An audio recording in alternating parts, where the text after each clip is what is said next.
নমস্কাৰ আকৌ এবাৰ মোৰ চেনেললৈ স্বাগতম জনাইছো। আশা কৰিছো সকলোৱে ভালে কুশলে আছে। আজিৰ এই ভিডিঅটো মই ইংৰাজীটো বনাইছো, যি সকল লোকে ইংৰাজীত চাবলৈ ভাল পায় লিংকটো ডেসক্ৰিপচন বক্সত দিয়া আছে, আপোনালোকে চাই ল'ব। তেন্তে আহক আজিৰ বিষয়টো আৰম্ভ কৰো।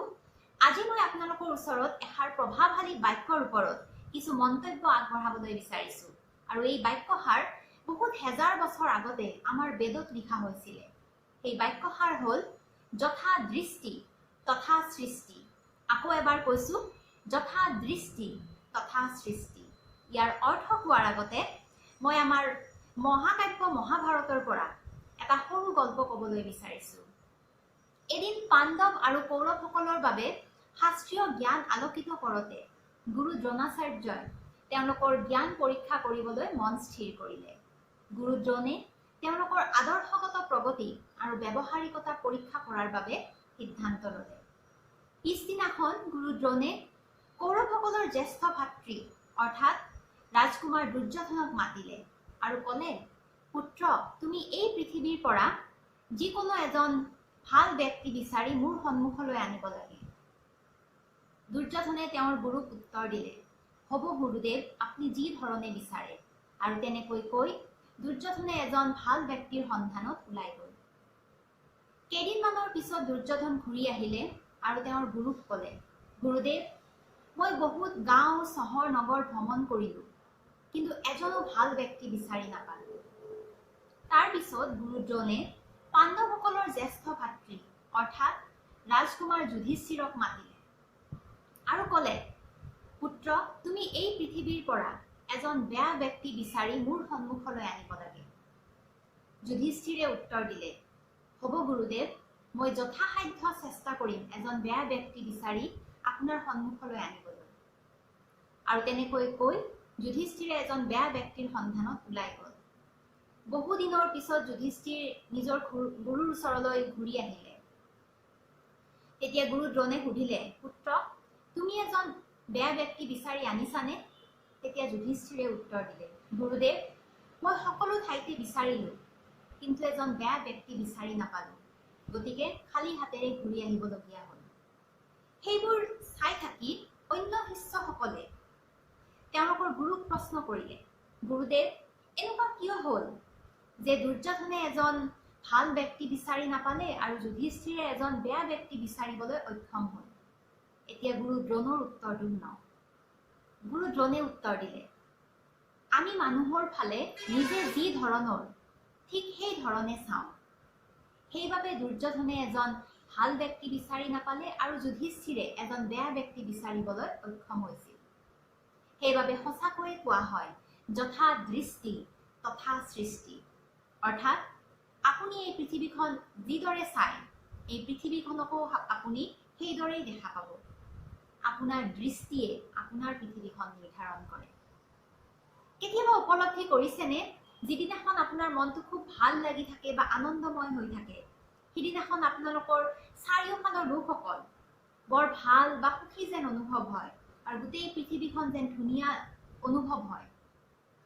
আৰু যিদিনা আপোনাৰ মনটো বেয়া লাগি থাকে, সেই সকল লোককে বৰ অসুখী বা বেয়া যেন অনুভৱ হয় আৰু গোটেই পৃথিৱীখন যেন অন্ধকাৰেৰে ভৰি পৰিছে তেনেকুৱা যেন লাগে। জীৱনটো সদায় ধুনীয়া, এইটো আমাৰ ওপৰত নিৰ্ভৰ কৰে, আমি ইয়াক কেনেকৈ অনুভৱ কৰোঁ, আমি ইয়াক কেনেকৈ চিনাক্ত কৰোঁ, আমি ইয়াক কেনেকৈ চাওঁ। পৃথিৱীখন একেই, আমাৰ ওপৰত নিৰ্ভৰ কৰে আমি কেনেকৈ পৃথিৱীখনক চাইছোঁ। যদি ভাল দিনবোৰে আপোনাক সুখ শান্তি দিয়ে, তেন্তে বেয়া দিনবোৰে আপোনাক অভিজ্ঞতা প্ৰদান কৰে। সেইবাবে ভাল দিনবোৰত নিজেও হাঁহক, আনকো হহুৱাওক, আৰু বেয়া দিনবোৰত শিকক, নিজৰ ভুলবোৰ চিনাক্ত কৰক আৰু সংশোধন কৰিবলৈ চেষ্টা কৰক। মনত ৰাখিব, জীৱনত আগবাঢ়ি যাবলৈ ভাল দিন আৰু বেয়া দিন দুয়োটাই অত্যাৱশ্যকীয়। কিন্তু সাধাৰণতে কি হয়, আমি কোনোবা এজন ব্যক্তিৰ বা কোনোবা এটা বস্তুৰ নেতিবাচক দিশৰ প্ৰতি অতি সহজে আকৰ্ষিত হওঁ। কিয় এনেকুৱা হয় বাৰু? ইয়াৰ সমাধান কি? ইয়াৰ একমাত্ৰ সমাধান হৈছে ইনপুট পৰিৱৰ্তন কৰক, আউটপুট স্বয়ংক্ৰিয়ভাৱে পৰিৱৰ্তন হ'ব। আমি আমাৰ মনত যি ৰাখিবলৈ বিচাৰোঁ, আমাৰ অৱচেতনে গ্ৰহণ কৰে। আৰু আমাৰ আচৰণ সেই অনুসৰি প্ৰতিফলিত হয়। উদাহৰণস্বৰূপে যিদিনাখন আমি এখন হাস্যৰসাত্মক চিনেমা চাওঁ আমাৰ খুব হাঁহি উঠে, যিদিনাখন আমি এখন ভৌতিক চিনেমা চাওঁ আমাৰ খুব ভয় লাগে। তেনেদৰে যিদিনাখন আমি এখন ৰোমান্টিক চিনেমা চাওঁ আমাৰ খুব ভাল লাগে বা ৰোমান্টিক অনুভৱ হয়। একেদৰে যিদিনাখন আমি দুখজনক চিনেমা এখন চাওঁ আমাৰ চকু পানী ওলাই আহে। গতিকে নিজৰ মনত ইতিবাচক চিন্তাধাৰা, ইতিবাচক ইনপুট ৰখাৰ চেষ্টা কৰক। সেইবাবে ভাল কিতাপ পঢ়ক, ভাল চিনেমা চাওক, ভাল ভিডিঅ' চাওক, ভাল সংগীত শুনক আৰু আটাইতকৈ গুৰুত্বপূৰ্ণ ভাল সংগ ৰাখক। তেতিয়াহে মনত ইতিবাচক ইনপুট থাকিব। আপুনি এই পৃথিৱীখনক ইতিবাচক দৃষ্টিভংগীৰে চালেহে, সুন্দৰভাৱে চালেহে এই পৃথিৱীখন আপুনি ইতিবাচক বা সুন্দৰ দেখা পাব। আগতেই কৈছোঁ, আপোনাৰ দৃষ্টিয়ে আপোনাৰ পৃথিৱীখন নিৰ্ধাৰণ কৰে। আজিৰ এই ভিডিঅ'টো শেষ কৰাৰ আগতে মই মোৰ নিজৰ এটা সৰু মুহূৰ্ত এজন সৰু ল'ৰাৰ লগত আপোনালোকৰ ওচৰত ক'ব বিচাৰিছোঁ, যাৰ কেইটামান হৃদয় স্পৰ্শকাৰী শব্দৰে মোৰ তাৰ প্ৰতি দৃষ্টি সলনি কৰিবলৈ সক্ষম হৈছিল। এইটো প্ৰায় 3 বছৰমান আগৰ কথা। মোৰ শ্ৰেণীকোঠাত এজন বৰ দুষ্ট, বৰ কথা কোৱা ল'ৰা আছিল। হয়তো তাৰ কোমল বয়সৰ বাবে সি তেনেকুৱা আছিল। সি ৰাতিপুৱাৰ পৰা আবেলিলৈ নিজৰ সহপাঠীসকলক, নিজৰ শিক্ষকসকলক আমনি কৰি থাকে, আনকি সি নিজৰ ঠাইতো নবহে। গতিকে মই এদিন তাক মাতিলোঁ, সুন্দৰকৈ হাতখন ধৰিলোঁ আৰু অতি নম্ৰতাৰে সুধিলোঁ, তুমি কিয় নিজৰ ঠাইত বহি নিজৰ পঢ়া শুনাত মনোনিৱেশ কৰিব নোৱাৰা? তেতিয়া সি উত্তৰ দিলে, মই নীৰৱে বহি ভাল ছাত্ৰ ছাত্ৰীসকলৰ দৰে আচৰণ কৰিব নিবিচাৰোঁ, মই নোৱাৰোঁ এনেকুৱা কৰিব। তেতিয়া মই তাক সুধিলোঁ, তুমি নিজৰ বিষয়ে কি ভাবা? তুমি ভাল নে বেয়া? তেতিয়া সি নীৰৱে থাকিল। মই তাক আকৌ সুধিলোঁ, তোমাৰ জীৱনৰ লক্ষ্য কি? তেতিয়া সি অলপ সময় ভাবিলে আৰু তাৰপিছত উত্তৰ দিলে, মই ডাঙৰ হ'লে এখন ডাঙৰ শ্বপিং মল খুলিব বিচাৰোঁ। তেতিয়া মই তাক ক'লোঁ, বাহ, কি ধুনীয়া কথা দেখোন, যোৱা এতিয়া ভালদৰে নিজৰ আসনত বহি থকা, নিজৰ ঠাই লৈ যোৱা। সি নিজৰ আসনলৈ গ'ল আৰু কেইছেকেণ্ডমান পিছত মোৰ ওচৰলৈ ঘূৰি আহিলে আৰু ক'লে, মেম, যেতিয়া মই ডাঙৰ হওঁ আৰু এখন ডাঙৰ শ্বপিং মল দিম, তেতিয়া আপুনি মোৰ মলৰ পৰা যি কিনে সকলোবোৰ বিনামূলীয়া হ'ব। মই আপোনাৰ পৰা আৰু মোৰ সহপাঠীসকলৰ পৰা একো টকা নলওঁ। মই তাৰ কথাষাৰ শুনি ইমান অভিভূত হৈছিলোঁ যে সেই শব্দকেইটাই মোৰ তাৰ প্ৰতি থকা দৃষ্টি সলনি কৰিবলৈ সক্ষম হৈছিল।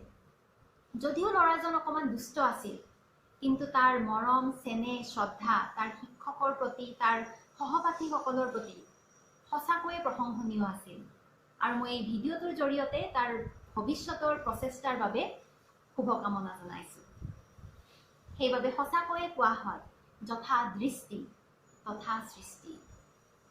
মই লেখিকা মাৰ্গাৰেট ওল্ফে হাংগাৰফৰ্ডৰ দ্বাৰা লিখা এটা সুন্দৰ বাক্যৰে আজিৰ ভিডিঅ'টো শেষ কৰিব বিচাৰিছোঁ। তেওঁ লিখিছে, beauty is in the eye of the beholder. ইয়াৰ অৰ্থ হৈছে, সৌন্দৰ্য দৰ্শকৰ চকুত থাকে। সৌন্দৰ্যৰ কোনো নিজস্ব অস্তিত্ব নাই, ইয়াক পৰ্যবেক্ষকৰ দ্বাৰা সৃষ্টি কৰা হয়। আজিলৈ ইমানেই। আশা কৰিছোঁ এই ভিডিঅ'টোৱে সকলোকে ইতিবাচক দৃষ্টিভংগী ৰখাত সহায় কৰিব। ভিডিঅ'টো যদি ভাল লাগিছে বা আপোনালোকে যোগ্য বুলি ভাবে, লাইক, শ্বেয়াৰ আৰু কমেণ্ট কৰিব। আৰু যিসকল লোকে মোৰ ভিডিঅ' প্ৰথমবাৰৰ বাবে চাই আছে, চেনেলটো ছাবস্ক্ৰাইব কৰিব। মোক আপোনালোকে ফেচবুক আৰু ইনষ্টাগ্ৰামতো ফ'ল' কৰিব পাৰে। মোৰ পেজৰ নাম হ'ল বি ইনস্পায়াৰ্ড বাই নিজাৰা। মোৰ ইউটিউব চেনেলৰ নামৰ দৰে ৰাখিছোঁ, বি ইনস্পায়াৰ্ড বাই নিজাৰা। এইবোৰ আপোনালোকে নকৰিলেও আপোনালোকক সকলোকে বহুত বহুত ধন্যবাদ ভিডিঅ'টো চোৱাৰ বাবে। সকলোৰে সুস্বাস্থ্যৰ কামনা কৰিলোঁ আৰু আগন্তুক দিনবোৰ শুভ হ'ব বুলি আশা ৰাখিলোঁ। Keep spreading love, happiness and positivity everywhere. Thank you very much.